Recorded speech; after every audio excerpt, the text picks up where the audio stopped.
Homsest algab Tallinna laululaval 4-päevane õllesummer. Töö on kestnud juba päevi ning kestab festivali uste avamiseni. Juba pannakse lava üles?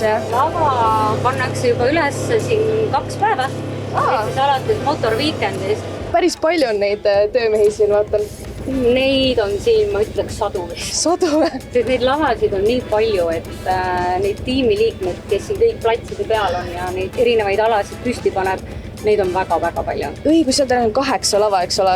8, tegelikult 9 on veel ka The League'i ala, kus siis tegelikult õhtuti on ka drum and bass siukene.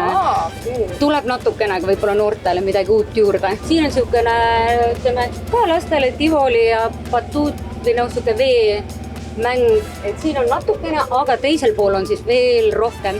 Ja siia konkreetselt nüüd tuleb võitlusspordiala ja Avero saunaala. Nagu õllesummerile kohane, pakutakse siin iga nurga peal head ja paremat. Mis need keskmised toiduhinnad siin on? Kas sa oskad peast öelda enam-vähem? Kuna kaubitsejad saavad ise oma hinnakirja määrata, siis ma arvan, et need hinnad hakkavad, ütleme, tegelikult kuskil 5-6 eurost. Ja ma arvan, et siiamaani kallim, mida ma üldse olen näinud, oli 15 eurot. Aga see oli siis koos pandinõuga. Aga nad saavad ise määrata ja tegelikult on õllesummer ka kuidagi harukordselt selles mõttes hindade poolest, et õlle hind on endiselt 5 eurot. Kui kõht on täis söödud, tahtmine minna omapäi festivali nautima, kuid lapsi pole kuhugi panna, siis koha peal on olemas ka lastehoid. Siin kõrval on tasuline lastehoid, ehk siis kes tahab tulla väikse lapsega peole, aga võib-olla tahab vahepeal oma lemmikartisti kuulamas, vaatamas käia, siis siin on alushariduspedagoogid, kes siis tegelikult võtavadki nii-öelda tunnitasu alusel lastehoidu. Ma nägin päeva jooksul väga palju töökaid inimesi ning tekkis tahtmine ka endal käsi valgeks saada. Ma hakkan laskma kruvis siia sisse, aga ma ei tea täpselt, kuidas ma seda teen. Nii. Kas see on su esimene kogemus siukse meeste tööga?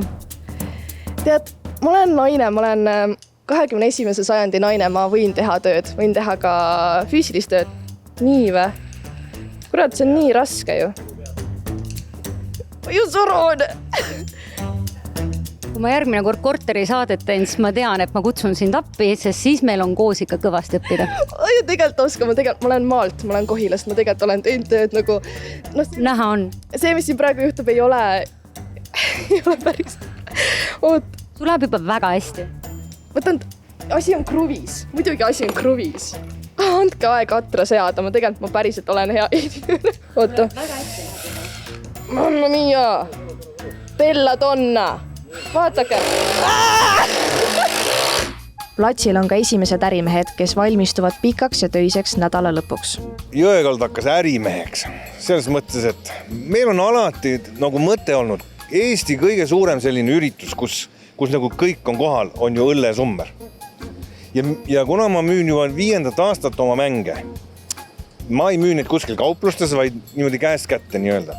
Siis ma mõtlesin, et tegelikult tahaks proovida seda tunnet, kui minna kuhugi sellisesse kohta, kus on nagu päriselt ka palju inimesi ja seal proovida siis rahvaga suhelda, juua üks õlu ja samas kaubelda mängudega. Nii et ma olen ühendanud meeldiva ja töö, nii et ma loodan, et see töö saab olema väga meeldiv.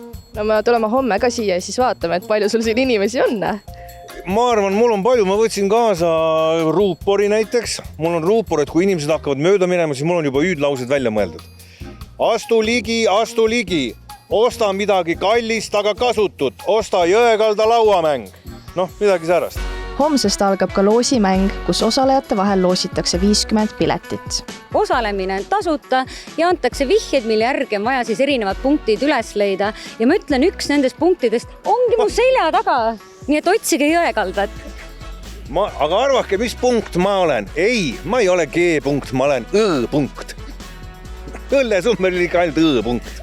Homsest algab juba festival, mille uksed avatakse kell 5. Parkida saab Snaap parklasse, kui selleks on eelnevalt taotletud parkimisõigus. Targem on siiski liigelda jalgsi, ühistranspordi või taksoga.